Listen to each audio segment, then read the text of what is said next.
حلقہ یاراں تو برے شم کی طرح نرم، رزم حق و باطل ہو تو فولاد ہے مومن، افلاک سے ہے اس کی حریفانہ کشاکش، خاکی ہے مگر خاک سے آزاد ہے مومن۔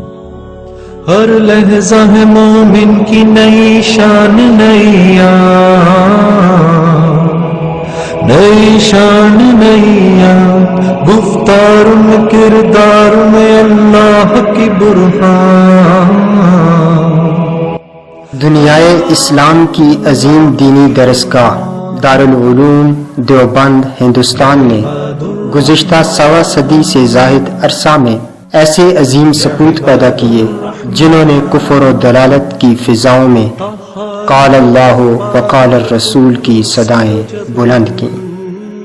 حضرت مولانا قاضی محمد نواز جلو رحمۃ اللہ علیہ بھی اسی قافلہ حریت کے ایک عظیم سپوت تھے، جنہوں نے نہ صرف نواں شہر کی تاریخ میں اپنے بے مثل اور انمٹ نقوش ثبت کیے بلکہ پورے ہزارہ ڈویژن میں آپ کی قائدانہ شان اور علمی اور شخصی وجاہت مسلمہ تھی۔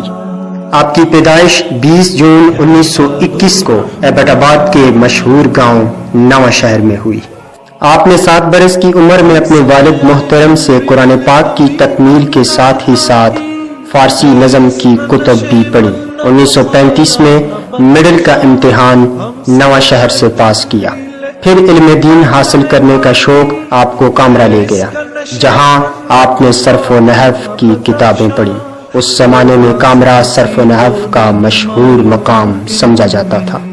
علم فقہ کے حصول کی خاطر تحصیل پنڈی گیٹ میں مولانا قاضی شمس الدین صاحب رحمۃ اللہ علیہ کی خدمت میں حاضر ہوئے، جہاں آپ نے کنز الدقائق، قدوری، شرح وقایا اور ہدایہ اولین تک فقہ کی کتابیں پڑھی۔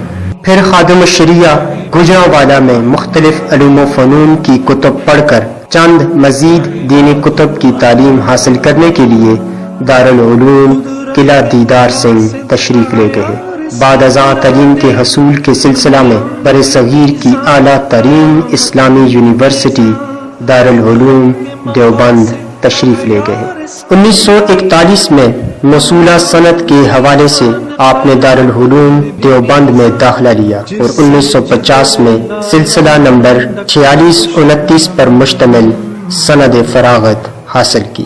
آپ نے ترمذی اور صحیح بخاری شریف کا درس قاضی القصنات بہاولپور حضرت مولانا فخر الدین مراد آبادی صاحب سے حاصل کیا۔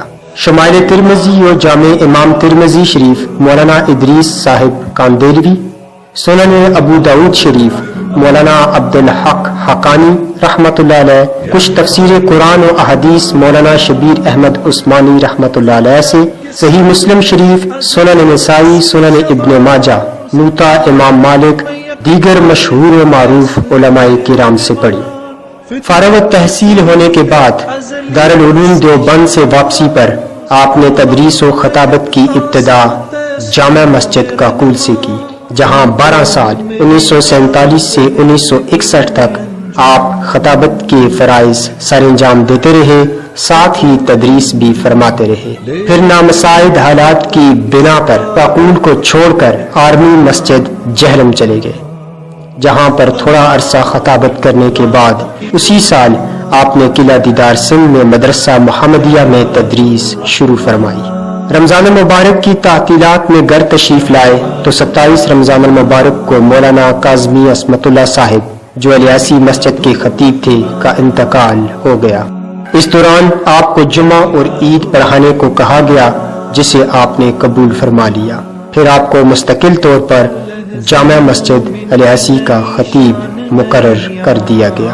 1968 میں محترم قاضی پیر محمد صاحب رحمۃ اللہ علیہ مرحوم نے آپ کی سرپرستی میں دارالعلوم عربیہ رحیمیہ ہزارہ کی بنیاد رکھی۔ اس مدرسہ کی بنیاد آپ نے جناب شاہ عبد الرحیم رحمۃ اللہ علیہ کے نام پر رکھی تھی۔ اس مدرسہ کا محتمم جناب قاضی پیر محمد صاحب مرحوم کو بنایا گیا، جبکہ صدر المدرس کی مسند آپ کے حوالے کی گئی۔ درس نظامی اور شعبہ حفظ کے ساتھ ساتھ کچھ عرصہ دورہ حدیث کا بھی آغاز فرما دیا گیا، چنانچہ نہ صرف کشمیر سے کراچی تک بلکہ افغانستان سے بھی کچھ طلباء کی آمد شروع ہو گئی۔ آپ کی صحت کے زمانے تک یہ سلسلہ جاری رہا۔ جامع مسجد الیاسی پورے علاقے کی واحد مسجد تھی جہاں مسائل کے استفسار کے لیے علاقہ بھر سے لوگ آپ کی طرف رجوع کرتے تھے۔ علمی رسوخ اور حافظے کی پختگی کا یہ عالم تھا کہ مسئلہ بتانے کے لیے آپ کو عموماً فتاوی جات کی طرف رجوع نہیں کرنا پڑتا تھا۔ پھر بدیہی مسئلہ بتا دیتے، مشکل سے مشکل مسئلہ آپ کے سامنے آتا تو ایسے حل کر دیتے کہ گویا یہ مشکل تھا ہی نہیں۔ خصوصاً معاشرتی مسائل کو سلجھانے میں آپ کو کمال حاصل تھا۔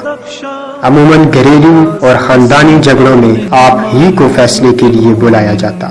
آپ ایسا عمدہ فیصلہ فرمایا کرتے کہ دونوں فریقین متفق و مطمئن ہو جاتے اور جھگڑا ختم ہو جاتا۔ فصاحت و بلاغت کا وافر حصہ اللہ نے آپ کو عطا فرمایا ہوا تھا۔ بات عام فہم ہوتی، ہر آدمی بآسانی سمجھ سکتا تھا۔ الفاظ کے انتخاب میں آپ کو کوئی بھی مشکل پیش نہیں آتی تھی۔ یوں لگتا تھا کہ جیسے الفاظ قطار در قطار صف باندھے کھڑے ہیں۔ آپ کی آواز میں ایسی بلندی، مٹھاس اور حسن تھا کہ تقریر سے پہلے یا نماز کے اندر جب قرآن پاک کی تلاوت فرماتے تو جی یہ چاہتا کہ گھنٹوں آپ قرآن پڑھتے رہے اور ہم سنتے رہے۔ جمعۃ المبارک کے خطبہ میں ایسا ٹھہراؤ کا انداز تھا جو آج تک کہیں بھی سننے میں نہیں آیا۔ نماز جنازہ میں تکبیر ایسی بلند آواز میں کھینچ کر کہتے کہ ہزاروں کے مجمع میں لاؤڈ سپیکر کی ضرورت محسوس نہیں ہوتی تھی۔ یہی وجہ ہے کہ پورے علاقے میں آپ جہاں بھی موجود ہوتے جنازہ کی امامت آپ ہی سے کروائی جاتی۔ آپ فرقہ واریت کو سخت ناپسند فرمایا کرتے تھے۔ واقعی آپ کا وجود ان شخصیات میں سے تھا جن کے پیچھے بڑے بڑے فتنے رکے ہوئے تھے۔ لوگوں نے آپ کے بعد اس کا مشاہدہ بھی کر لیا۔ آپ 1944 میں جمعیت العلماء ہند سے منسلک ہوئے، ساتھ ساتھ انگریز کو بر صغیر سے نکال باہر کرنے والی دیگر جماعتوں سے بھی مربوط رہے۔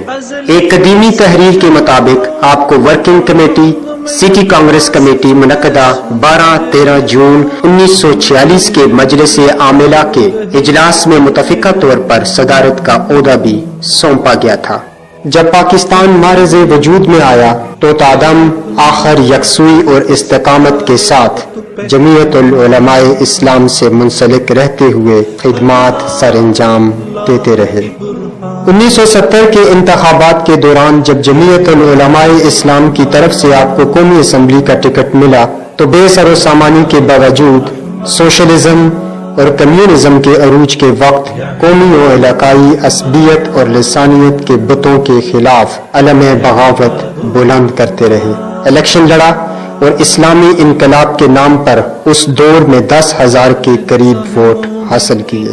گو کہ آپ الیکشن میں کامرانی تو حاصل نہ کر سکے، لیکن آپ نے اللہ کے پیغام کو کریا کریا بستی بستی پہنچا کر اپنی ذمہ داری کو بطریق احسن ادا کیا۔ 1983 میں آپ کو حکومت سرحد کی طرف سے حج بیت اللہ شریف کی سعادت بھی حاصل ہوئی۔ آپ تقریباً 5 سال تک تحصیل ایبٹ آباد کی عشر و زکوٰۃ کمیٹی کے بلا مقابلہ چیئرمین بھی بنائے جاتے رہے۔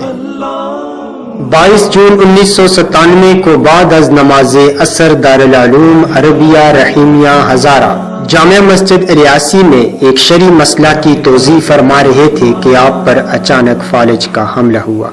بہت علاج معالجہ کے باوجود صحت یاب نہ ہو سکے۔ تقریباً 2.5 سال صاحب فراش رہ کر 22 دسمبر 2000 عیسوی بمطابق 25 رمضان المبارک 1421 ہجری بروز جمعۃ الوداع بعد از نماز مغرب انتقال فرما گئے۔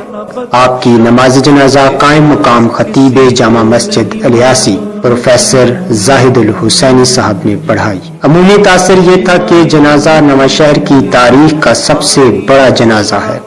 مجمع اتنا زیادہ تھا کہ لاؤڈ سپیکر کا انتظام کرنا پڑا۔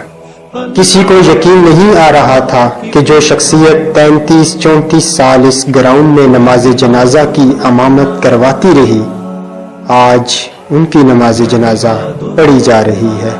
مقامی علماء کرام کے علاوہ ملک بھر سے سیاسی، سماجی اور علمی شخصیات نے آپ کو خراج عقیدت پیش کیا اور آپ کی وفات کو ناقابل تلافی نقصان قرار دیا۔ بے شک ہزارہ ڈویژن ایک نامور خطیب اور جید عالم دین سے تو محروم ہو گیا، مگر یہ سعادت بھی ان کے حصہ میں آئی کہ رمضان المبارک میں دنیا کو الوداع کہا، اور وہ بھی جمعۃ الوداع کے روز، اور ان کی تدفین لیلۃ القدر کی مبارک ساعتوں میں ہوئی۔ ان کی زندگی سعادت کی زندگی تھی اور ان کی وفات قابل فخر موت تھی۔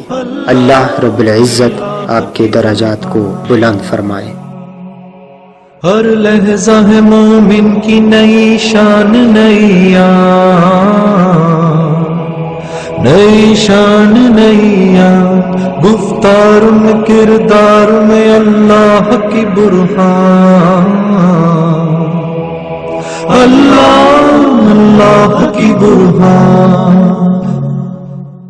یا عباد الرحمن، یا عباد الرحمن، یا عباد الرحمن،